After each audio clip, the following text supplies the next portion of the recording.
ಉತ್ತೀರ್ಣಕ್ಕೆ ಸ್ವಾಗತ. ಇವತ್ತು ನಾವು ವಿಶ್ವ ತೇವಭೂಮಿ ದಿನದ ಬಗ್ಗೆ ಒಂದು ಸಣ್ಣ ನೋಟ ನೋಡೋಣ ಬನ್ನಿ. ನಾಳೆ ಅಂದ್ರೆ ಫೆಬ್ರವರಿ 2 ವಿಶ್ವ ತೇವಭೂಮಿ ದಿನ. ಯಾಕೆ ಇದು ಇಷ್ಟು ಮುಖ್ಯ ಅಂದ್ರೆ ನಮ್ಮ ಪರಿಸರ ವ್ಯವಸ್ಥೆಗೆ ಈ ಜೌಗು ಪ್ರದೇಶಗಳು ಅಂದ್ರೆ ವೆಟ್ಲ್ಯಾಂಡ್ಸ್ ತುಂಬಾನೇ ನಿರ್ಣಾಯಕ. ಸರಿ, ಹಾಗಾದ್ರೆ ಈ ದಿನದ ಹಿಂದಿನ ಕಥೆ ಏನು?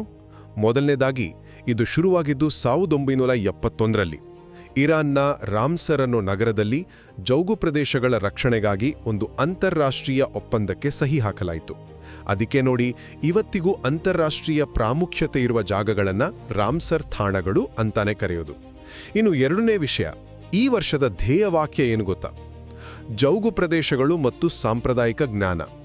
ಇದರ ಅರ್ಥ ತಲೆಮಾರುಗಳಿಂದ ಈ ಪ್ರದೇಶಗಳನ್ನು ಕಾಪಾಡಿಕೊಂಡು ಬಂದಿದ್ದಾರಲ್ಲ, ಆ ಸ್ಥಳೀಯ ಸಮುದಾಯಗಳ ಜ್ಞಾನಕ್ಕೆ ಒಂದು ಗೌರವ ಸಲ್ಲಿಸೋದು. ಕೊನೆಯದಾಗಿ ಈ ಜಾಗತಿಕ ಪ್ರಯತ್ನದಲ್ಲಿ ಭಾರತ ಎಲ್ಲಿದೆ ಅಂತ ಕೇಳಿದ್ರೆ, ನಮ್ಮ ದೇಶದಲ್ಲಿ ಒಟ್ಟು 98 ರಾಮ್ಸರ್ ತಾಣಗಳಿವೆ. ಇದು ನಿಜಕ್ಕೂ ನಮ್ಮ ದೇಶ ಈ ಸೂಕ್ಷ್ಮ ಪರಿಸರ ವ್ಯವಸ್ಥೆಯನ್ನ ಉಳಿಸೋಕೆ ಎಷ್ಟು ಬದ್ಧವಾಗಿದೆ ಅನ್ನೋದನ್ನ ತೋರಿಸುತ್ತೆ. ಒಟ್ಟಾರೆಯಾಗಿ ಹೇಳೋದಾದ್ರೆ, ಈ ದಿನ ನಮ್ಮೆಲ್ಲರ ಜವಾಬ್ದಾರಿಯನ್ನ ನೆನಪಿಸುತ್ತೆ. ಅಂದ್ರೆ ನಮ್ಮ ಭೂಮಿಯ ಆರೋಗ್ಯಕ್ಕಾಗಿ ಈ ತೇವಭೂಮಿಗಳನ್ನು ನಾವು ಸಂರಕ್ಷಿಸಲೇಬೇಕು ಅಂತ.